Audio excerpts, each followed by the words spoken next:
नमस्कार दोस्तों, मैं doctor Deepak Garg, consultant neurosurgeon at Rungta hospital Jaipur. आज हम आपसे बात करेंगे हाइड्रोकोफ्लस यानी सिर में पानी भरना,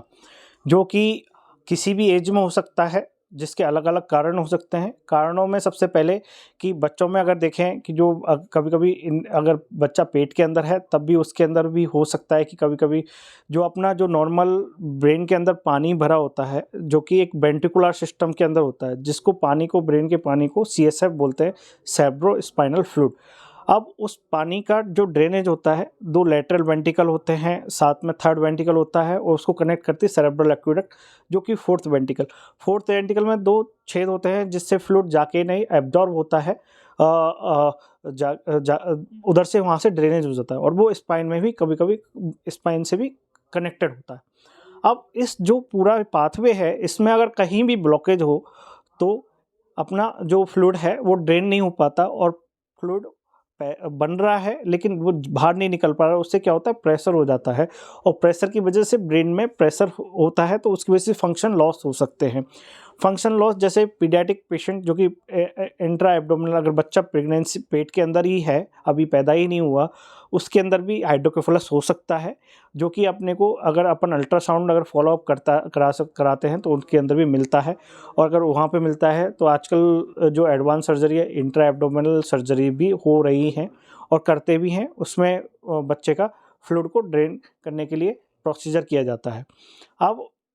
मान लो बच्चा पैदा हो गया, उसके अंदर हाइड्रोसिफिलिस है, तो उसका कारण भी ये हो सकता है कि कि एक तो ड्रेनेज सिस्टम में कहीं न कहीं गड़बड़ी है फ्लूइड के में, या अगर कोई ट्यूमर भी हो सकता है, जो कि फ्लूइड ज़्यादा प्रोड्यूस कर रहा है, उसकी वजह से ब्लॉकेज हो। इवन बहुत सारे पेशेंट्स में जैसे मैटरनल कभी मदर के इन्फेक्शन है, या परवेजाइनल डिस्चार्ज हुआ था, या जो डिलीवरी के दौरान या डिलीवरी से जस्ट पहले अगर उनका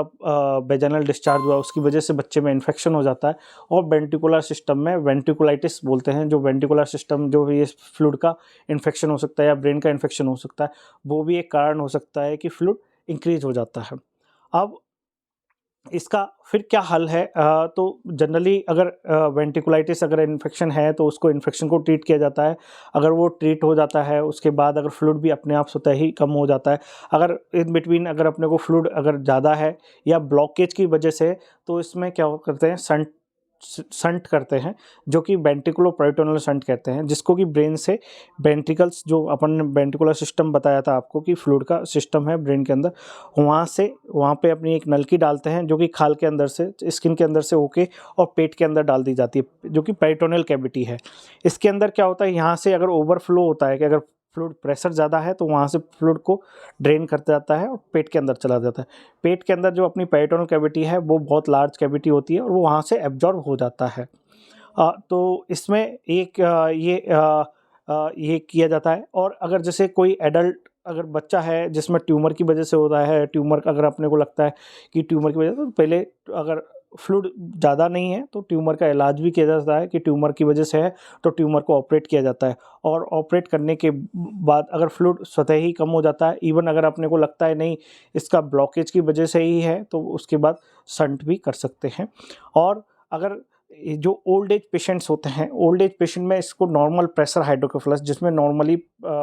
नॉर्मल प्रेशर हाइड्रोकेफेलस, जबकि उनमें क्या सिम्पटम्स होते हैं, जैसे ये जनरली 65-70 ईयर्स 75 की एज में होता है। इसमें पेशेंट को जनरली फॉरगेटफुलनेस होती है, भूलने की बीमारी हो जाती है, साथ में चलने में लड़खड़ाहट हो जाती है कि बार-बार गिर जाते हैं, या पेशाब का निकल जाना, पेशाब पे कंट्रोल नहीं होता कि पेशाब को ये अगर पेशाब जाते हैं, उससे पहले ही पेशाब कपड़ों में ही निकल जाता है। तो ये 3 सिम्पटम्स हो सकते हैं, जो नॉर्मल प्रेशर हाइड्रोकेफेलस के ट्रायड्स बोलते हैं, जैसे कि डिमेंशिया, जो मैंने बोला, फॉरगेटफुलनेस, और इसके बाद अपना जो वॉकिंग डिस्टर्बेंस, कि अपने को चलने में एटेक्सिया हो रहा है, चलने में लड़खड़ाहट हो रही है या बार-बार गिर रहे हैं, या पेशाब का यूरिनरी इनकंटीनेंस हो रहा है, मतलब बार-बार पेशाब निकल जा रहा है।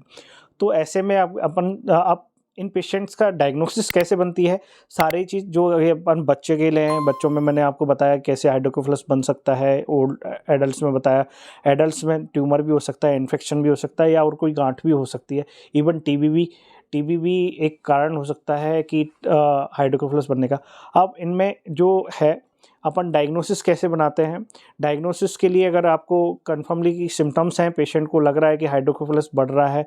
तो हम सिटी कराते हैं, सिटी या एमआरआई कराते हैं। सिटी या एमआरआई अगर कंफर्म करती है कि ये हाइड्रोकोफिलस की वजह से है, तो इसमें शंट प्रोसीजर किया जा सकता है। इवन अगर आप एडल्ट्स में अपन एंडोस्कोपिक थर्ड वेंट्रिकुलोस्टोमी कर सकते हैं। एंडोस्कोपिक थर्ड वेंट्रिकुलोस्टोमी में क्या करते हैं कि अपन यहाँ से एक ब्रेन में छेद करते हैं और ब्रेन के फ्लोर में पंक्चर कर देते हैं। पंक्चर करने से क्या होता है, वो फ्लूइड कैविटी जो कनेक्ट नहीं थी, वो दो कैविटियों को कनेक्ट कर देता है, जिससे फ्लूइड वहाँ पे ड्रेन हो जाता है, तो ब्रेन के अंदर ही भी एब्जॉर्ब हो सकता है। लेकिन जो एंडोस्कोपिक थर्ड वेंट्रिकुलोस्टोमी की जो है, वो कुछ क्राइटेरिया हैं, जैसे कि फ्लोर का पतला होना चाहिए, वहाँ पे लार्ज वेंट्रिकुलर कैविटी होनी चाहिए, कि डायलेटेशन अच्छा खासा होना चाहिए, क्योंकि हम एंडोस्कोप पास कर रहे हैं। तो वो सारी और भी एक ही मल्टीपल कैविटेटेड फ्लूइड नहीं होना चाहिए, कि अलग अलग का वहाँ पे बहुत सारे कमरे बने हुए हैं जिसमें कि एक फ्लूइड लोकलाइज है, तो ये चीज़ नहीं होनी चाहिए। अगर ये चीज़ होती है तो फिर शंट प्रीफर किया जाता है। नहीं तो जो वेंट्रिकुलर एंडोस्कोपिक थर्ड वेंट्रिकुलोस्टोमी है, वो फेल हो सकती है। अब इसके बाद अपने को प्रिकॉशन क्या रखनी है कि शंट हो गया है, अपने को किसी अपने पेशेंट को शंट हो गया है, उसके बाद अपने को ध्यान रखना है कि अगर दोबारा से अगर शंट डालने के बाद से दोबारा रिकरेंट अगर सिम्टम्स आ रहे हैं, तो एक ये साइन हो सकता है कि आपका शंट ब्लॉक हो रहा होगा। तो इसके लिए भी अपने को रिपीट सिटी फॉलोअप में करानी होती है, जिससे कि अपन कि शंट ब्लॉक तो नहीं होता। 1-2% चांसेस होते हैं कि शंट ब्लॉक हो सकता है। ये नल की जो डली हुई है स्किन के अंदर से, वो कहीं भी किंक कर सकती है, यानी कहीं से मुड़ सकती है, तो भी एक कारण हो जाता है ब्लॉकेज का। इवन हाई प्रोटीन अगर अपन ने जिसमें डाला है, अगर इन्फेक्शन था, अगर उसमें अगर अपने जो सर का फ्लूइड है उसके अंदर अगर हाई प्रोटीन कंटेंट है, मोर देन 400 है, तो भी एक कारण हो सकता है ब्लॉकेज का। और इवन बहुत सारे कुछ पेशेंट्स में एलर्जिक रिएक्शंस भी हो सकती हैं, या जो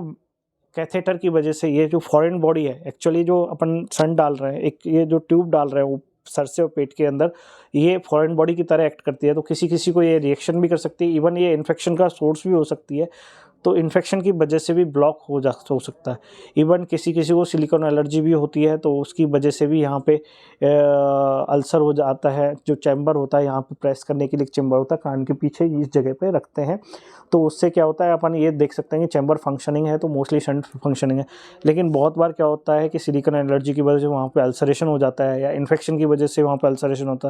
हो सकता है, तो हमें वो शंट भी निकालना पड़ता है और दूसरी साइड से वो शंट डालना पड़ता है। तो ये अगर फॉलोअप में आप रखते हैं, तो फॉलोअप में अगर मान लो आपके पेशेंट को आपने शंट कराया हुआ है, या तो इमीडिएटली जो सिम्टम जनरली जो आते हैं, इमीडिएट जो रिकरेंस ब्लॉकेज के सिम्टम्स होते हैं, वो इमीडिएटली इन्फेक्शन की वजह से आ सकते हैं, या हाई प्रोटीन की वजह से आ सकते हैं। अगर लॉन्ग टर्म में आ रहे हैं, तो कहीं ना कहीं हो सकता है कि वो या तो ट्यूमर कंप्रेस कर रहा है और ज़्यादा, कहीं ना कहीं शंट को किंक हो रहा है, ये भी कारण हो सकता है। आपको ये वीडियो पसंद आई हो तो हमारे चैनल को लाइक एंड सब्सक्राइब करें और नीचे दिए गए बेल बटन को दबाएं, और अधिक जानकारी के लिए और दूसरे टॉपिक्स पर वीडियो देखने के लिए आप हमसे कनेक्ट हो सकते हैं।